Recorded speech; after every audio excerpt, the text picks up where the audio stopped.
দেখেই কেমন খেতে ইচ্ছে করছে, তাই না?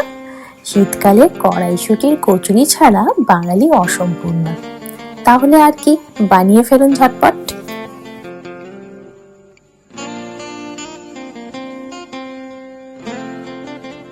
আমি এখানে নিয়ে নিয়েছি 500 ময়দা, 50 গ্রাম সুজি, হাফ চামচ নুন, 1 চামচ চিনি ও রিফাইন তেল।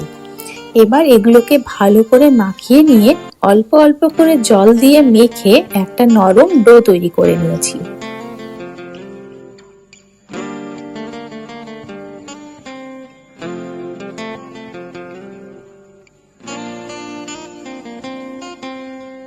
এইবার এই ডোটাকে সামান্য একটু তেল মাখিয়ে রেখে দিতে হবে আধ ঘন্টার জন্য।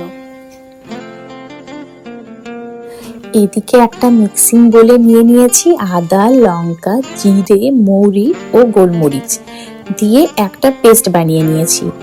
তারপর মটরশুঁটিগুলোকে দিয়ে সেটারও একটা পেস্ট বানালাম। এবার কড়াইয়ে সর্ষের তেল দিয়ে কালো জিরে ফোড়ন দিয়ে দিলাম হিং। এবার একটু ভেজে নিয়ে দিয়ে দিতে হবে তৈরি করে রাখা মশলাটা। মশলাটা ভাজা হয়ে গেলে দিয়ে দিলাম পেস্ট করে রাখা মটরশুঁটি।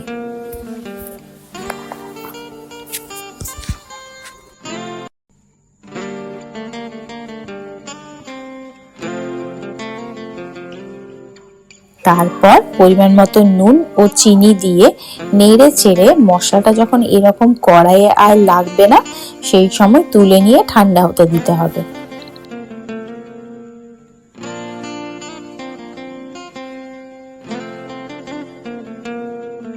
এদিকে ছোট ছোট লেচি কেটে তার মধ্যে মশলার পুরটা দিয়ে ভালো করে বেলে